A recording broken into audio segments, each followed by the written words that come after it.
আসসালামু আলাইকুম। আশা করছি আপনারা সবাই অনেক ভালো আছেন। আজ আপনাদের জন্য খুব সহজে এবং অল্প সময়ে তৈরি করা যায় এমন একটা সকালের নাস্তা বা বাচ্চার টিফিন রেসিপি নিয়ে এসেছি। আজ তৈরি করে দেখাবো স্পাইসি ভেজিটেবল ক্রেপ। সোজা বাংলায় আমরা যেটাকে চাপটি অথবা চাপটি বলে থাকি। আর এর মধ্যে আমি কিছু মশলা এবং সবজি দিয়ে স্বাদটাকে আরেকটু বাড়িয়ে দেওয়ার চেষ্টা করেছি। আশা করছি আপনার সকালের নাস্তা বা বাচ্চার টিফিনে এই রেসিপিটি কাজে আসবে। প্রথমে আমরা ব্যাটার তৈরি করব। তার জন্য একটা মিক্সিং বোলে আমি নিয়ে নিচ্ছি 1.5 কাপ পরিমাণ ময়দা। আপনি চাইলে আটা বা লাল আটাও নিতে পারেন আরও বেশি হেলদি করার জন্য। 3/4 চা চামচ দিয়ে দিলাম লবণ এবং 1 চা চামচ দিয়ে দিচ্ছি চিনি। চিনি স্বাদটাকে একটু বাড়াবে। আধা চা চামচ দিয়ে দিচ্ছি বেকিং পাউডার এবং মশলা হিসেবে এখানে আমি আধা চা চামচ নিয়েছি লাল মরিচের গুঁড়ো। আপনি চাইলে গোলমরিচও নিতে পারবেন। সেই সঙ্গে আধা চা চামচ দিয়ে দিচ্ছি জিরার গুঁড়ো। আপনি কিন্তু আপনার পছন্দ মতো অন্য যে কোনো সিজনিং এখানে ব্যবহার করতে পারেন। এবারে এই সব কিছু ময়দার সঙ্গে একটু নেড়েচেড়ে মিশিয়ে নিব।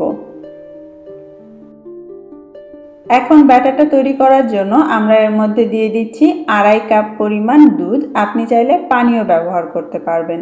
তারপরে কিছু সবজি দিব। প্রথমে দিচ্ছি পেঁয়াজ 2 টেবিল চামচ, সাথে দিয়ে দিচ্ছি 2 টেবিল চামচ পরিমাণ গ্রেট করে নেওয়া গাজর, 2 টেবিল চামচ দিয়ে দিব ক্যাপসিকাম।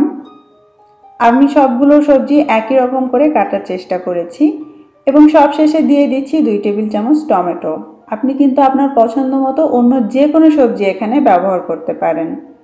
এবার সব কিছু আবারও একসঙ্গে নেড়ে মিশিয়ে আমরা ব্যাটারটা তৈরি করে নিব। আর হ্যাঁ, আপনি চাইলে রান্না করা মুরগির বুকের মাংস বা যে কোনো মাংস ছোট টুকরো করে কেটে একই সঙ্গে মিশিয়ে নিতে পারেন। যেমন মুরগির বুকের মাংস লবণ আর আদা রসুন দিয়ে সেদ্ধ করে ছোট ছোট টুকরো করে এর সঙ্গে মিশিয়ে নেওয়া যাবে। ব্যাটার তৈরি। এবারে আমরা ক্রেপগুলো বানাবো। তার জন্য চুলায় মিডিয়াম আঁচে একটা প্যান নিয়েছি, আর আপনি চাইলে তাও নিতে পারেন। খুব সামান্য একটু তেল ব্রাশ করে নিব। চাইলে বাটার বা ঘিও দেওয়া যাবে। যখন তাওয়া বা প্যানটা মিডিয়াম গরম হবে সেই পর্যায়ে এর মধ্যে আপনার পছন্দ মতো পরিমাণে ব্যাটার দিয়ে দিতে হবে। বড় করে যদি আপনি বানাতে চান চাপটি বা ক্রেপ তাহলে বেশি দিতে হবে, আর ছোট করলে এভাবে অল্প দিতে হবে। আমি 1/4 কাপ করে এর মধ্যে দিয়ে দিচ্ছি। এভাবে গোল করে ছড়িয়ে দেওয়ার পর কিছুক্ষণ ওয়েট করতে হবে। যখন উপরের অংশটা এভাবে শুকিয়ে যাবে তখন আপনি এটাকে উল্টে দিবেন। তার আগে উল্টে দেওয়ার দরকার নেই। অন্য পাশটা এরই মধ্যে হয়ে যাবে। এখন যে পাশটা উল্টে দিলেন সেই পাশটাকে এভাবে ঘুরিয়ে ঘুরিয়ে তেলের মধ্যে এভাবে একটু ছড়িয়ে একই রকম কালার করে ভেজে নিতে হবে। আর এক পিঠ হতে আপনার মিনিমাম 1 থেকে 1.5 মিনিটের মতো সময় লাগবে। দেখলেন তো কত সহজেই তৈরি হয়ে যাবে মশলাদার সবজি চাপড়ি বা চাপটি। এখন আপনি চাইলে এগুলোকে এমনিতেই পরিবেশন করতে পারেন। আর বাচ্চার টিফিনে যদি দিতে চান তাহলে এইভাবে একটু রোল করে দিতে পারেন। ওদের দেখে মজা লাগবে আর খেতেও আগ্রহ পাবে। অথবা চাইলে এর ভেতরে রান্না করা মাংস বা ম্যাশ করা আলু আপনার পছন্দ মতো যে কোনো কিছু একটু স্প্রেড করে দিয়ে তারপরও রোল করে নিতে পারেন। আমি নর্মালি দিচ্ছি।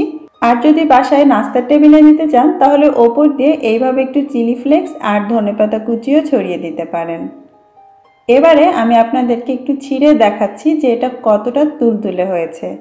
এখন কিন্তু এগুলো পুরোই ঠান্ডা হয়ে গিয়েছে এবং বানানোর 5-6 ঘন্টা পর্যন্তও এটা নরম থাকবে। দেখতেই পাচ্ছেন কতটা তুলতুলে। আশা করছি আমার আজকের এই সহজ এবং ঝটপট রেসিপিটা আপনাদের পছন্দ হয়েছে।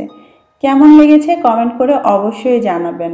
আজকের মতো বিদায় নিচ্ছি। সবাই অনেক ভালো থাকবেন। আল্লাহ হাফেজ।